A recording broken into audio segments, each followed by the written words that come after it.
السلام عليكم ورحمة الله وبركاته، ازيكم يا اخواتي عاملين ايه؟ يا رب تكونوا بخير. فيلمنا النهارده بيحكي عن امبراطور بيرفراج واللي شجاعته هزت الهند كلها وخلت كل اعدائه ينحنوا احتراما قدامه، عنده قوة وعزة نفس ملهاش مثيل، وكل جنوده بيعشقوا تراب رجليه وبيرفض ينحنوا قدام عدوه عشان يفرج عنه، وعشان تفهم القصة لازم تتابع الفيديو للاخر، ولو مش مشترك في القناة يا ريت تشترك. يبدأ فيلمنا بمجموعة من المغنيين بيمدحوا بيرفراج في قصر الاميرة سانيو، واللي بيوصل لها رسالة من حبيبها من اجمير، واللي باعتها الملك للاميرة وبيسألها الكاهن في رسائل ممكن اوصلها، بترد عليه وبتقول له بلغ الملك يقابلني باسرع وقت. هو لغايه امتى هنفضل نسمع قصايد بتوصف شجاعته ومش هنشوف؟ والبنات دول بياخدوا الهديه وبيجروا منها، وبيطير عقل الاميره وبتجري وراهم عشان تاخدها منهم، وقبل ما تاخدها منهم بيرشوها بيها، واللي بتكون عباره عن مجموعه من اللؤلؤ. وبتروح الاميره تكتب اسم الملك على سهم وبتبعته له، وبتطلب منه يبعت لها صورته، وهي كمان بتبعت لها صورتها مع شويه زعفران عشان يرشهم على مخدته. لكن الملك بيعمل حفله كبيره وبيرش المدينه كلها بالزعفران اللي بعتاه سنيو، وهي كمان بتعمل حفله وبتفضل ترقص وتغني مع الخدم بتوعها. وبيوصل لبرفراج رسول من الامير مير حسن، واللي بيطلب الحمايه من ملك اجمير بيرفراج لانه هرب من اخوه الامير محمود عشان اخذ عشيقته لانه كان بيحبها وهي كمان كانت بتموت فيه. ولما الرسول بيخلص كلامه بيطلب منه تشند عراف الملك انه يسيبهم عشان يتكلموا على انفراد، والكل في الحاشيه كان معارض ان بيرفراج يوافق على الحمايه، لكن هو بيقول لهم ان عاداته وتقاليده كراجل هندي شجاع ما يقدرش يرفض، وطبعا عشانه مجرب نار الحب وعامل فيها عندليب بيقرر انه يوافق على حمايه مير حسن. ولما بيعرف السلطان محمود اللي حصل بيغضب جدا، وبيطلب من الوزير بتاعه واللي بيكون اسمه تتار ابيك انه يقدم له اجمير هديه على طبق من ذهب. وبيروح بيرفراج ومعاه المحاربين الشجعان بتوعه لمعسكر مير حسن، وبيعلن صداقتهم قدام الكل.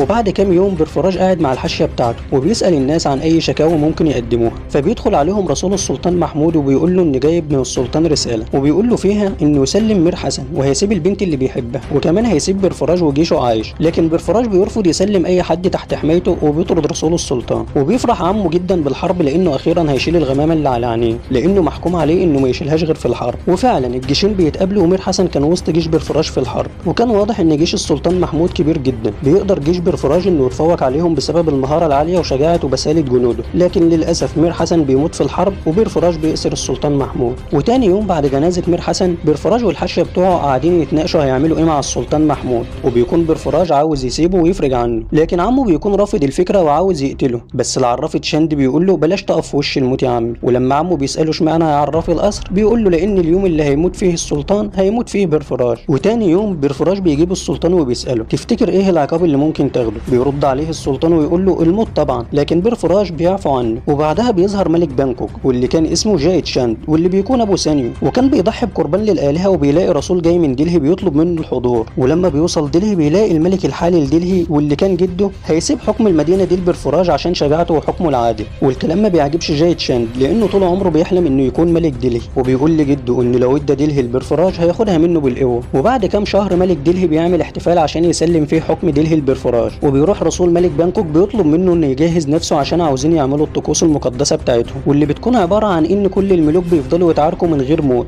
واللي بيفضل الكل بيدفع له ضريبه وبيكونوا تحت امره، واللي بيرفض الطقوس دي بيحاربوه لحد ما يدفع الضريبه اللي عليه. وطبعا بيطلب جايت شاند من بيرفراج انه يسلمه نص دلهي كضريبه. بيرفراج بيرفض العرض وبيطرد الرسول من القصر بتاعه، وجايت شاند بيفرح باللي حصل لانه عاوز يعلن الحرب عشان ياخد دلهي كلها لما ينتصر. وعشان عاوز يكبر جيشه بيقرر انه يعمل طقوس الزواج بتاعتهم، وان الاميره بنته تختار اي عريس ليها من الامراء اللي هيحضروا، وبعدها يتحدوا ويحاربوا ملك دلهي بيرفراج. ولما بنته بتسمع الخبر بتروح له على طول، ولما بتتكلم معاه بتعرف انه عاوز يجوزها من اي امير عشان يتحدوا ويحاربوا بيرفراج، لكن هي بتفاجئه وبتقول له انها بتحب بيرفراج وانها مش هتتجوز من اي راجل تاني. وامها كانت بتسمع الكلام ده وبتحاول تعقلها، لكن سانيو دماغها ناشفه وبتسيب القاعه وتمشي. وعشان طقوس الزواج دي تتم لازم كل الامراء يتم دعوتهم ويحضروا، وطبعا بيرفراج مش هيتم دعوته لانه عدوه، والقصه دي اصلا معموله عشان يحاربوه، فبيضطروا انهم يعملوا تمثال لبيرفراج جنب باب القصر. ولما بتشوفوا الاميره بتغضب جدا، وبالليل بتروح لها امها ويفضلوا يتكلموا، وفي الاخر بيتفقوا على ان بيرفراج لو بيحبها وعاوزها هيحضر وهتقدر انها تختاره مهما يحصل. وفي نفس الوقت بيرفراج بيكون غضب جدا بسبب التمثال اللي اتعمل له قدام باب قصر جايت شاند، وبيقرر انه يحاربه. وبتبدا طقوس الزواج وكل الامراء بيحضروا الا بيرفراج، وبيطلب قاضي المدينه من سانيو انها تختار اي امير عشان تتجوزه. ولما بتساله لو اخترت اي امير هتجوزه لي بيقول لها طبعا، فبتختار بيرفراج، لكن القاضي بيقول لها ان اختيارها مرفوض لانه مش موجود اصلا. لكن هي بتروح لتمثاله الموجود في حديقه البيت وبتحط عقد الورد عليه وان هي خلاص اختارته. وفي نفس اللحظه بيظهر بيرفراج، واول ما بتشوفه سانيو بتركب وراها على الحصان، وطبعا عشان الخدم بتوعها بيحبوها جدا هم كمان بيركبوا ورا الفرسان اللي اجوا مع بيرفراج. وتاني يوم بيرفراج وسانيو عاوزين يعلنوا الفرح بتاعهم، لكن كبار السن الموجودين في الحاشيه بتاعته بيكونوا رافضين اللي بيحصل، لان كده هم بيدمروا العادات والتقاليد بتاعتهم. لكن بيرفراش كل همه انه يعمل الفرح تحت اي ظروف، وبيقرر انه يعمل مراسم الجواز في نفس اليوم. ولما بيوصل الخبر لجيد شاند بيغضب جدا وبيبعت جنوده يحتلوا حصن من حصون دلهي. ولما بيعرف فرسان بيرفراش باللي حصل بيقرروا انهم يحرروا الحصن فورا، ومش هيستنوا لما بيرفراش يرجع بعد مراسم الجواز اللي بيعملها. وفعلا بيروح المحاربين للحصن وبيقدروا انهم يحرروه، لكن بيموت عم بيرفراش مع 64 محارب من الجيش. ولما بيجهز بيرفراش لاقامه عزا جنوده اللي ماتوا وهم بيحرروا ارضهم، بيدخل عليه الجنود ويطلبوا منه انه ما يعملش عزا ليهم لانهم ماتوا في سبيل بلادهم، وان ده وقت الحرب عشان ينتقموا من موتهم. ولما بيعرف جيد شاند اللي حصل لجنوده بيبعت يجيب تاجر معين كان بيعدي كتير على الحدود بين باكستان والهند، وبيطلب منه انه يروح يقابل السلطان محمود لانه كان عارف العداوه اللي بينهم. وبيقول له يطلب من السلطان محمود انه يحارب بيرفراج ويأسره ويسلمه لي حي باي ثمن. وبيوافق السلطان على العرض، وبيبعت لبيرفراج رساله انه يسلم نفسه لو خايف على شعبه، وانه هيخليه يفضل في الحكم لكن طبعا تحت قياده السلطان. وطبعا بيرفراج بيرفض الكلام ده وبيقول له ارض المعركه هتحكم بينا. بعدها بيرفراج بيعلن للناس انه هيخلي الاميره سينيو تشاركوا في الحكم، وهم طبعا بيرفضوا الكلام ده لانها في الاول والاخر ست وشغلها الاساسي هو البيت، لكن هي بتقدر بذكائها انها تهدي الناس وتكسب حبهم. وبيرفراج بيقول لهم ان النساء طول عمرهم بيشاركوا الرجال في الحروب، وان كرامتهم من كرامه الرجال، وان ده قرار جمهوري ولازم الكل يوافق عليه. والكل طبعا بيوافق عشان ثقتهم في الملك بتاعهم. ونروح لارض المعركه واللي كان بيرفراج فيها حاطط على السلطان بفضل ذكائه ومهارته في القتال، والسلطان كان عاوز يكسب المعركه باي طريقه وباي ثمن، وعشان كده بيقرر انه يضرب بالعادات والتقاليد ويهجم عليهم بالليل وقت الراحه. ومع كده رجاله بيرفراج كانوا متفوقين، لكن في النهايه بيقدروا يأسروا بيرفراج ومجموعه من المحاربين ومنهم تشان.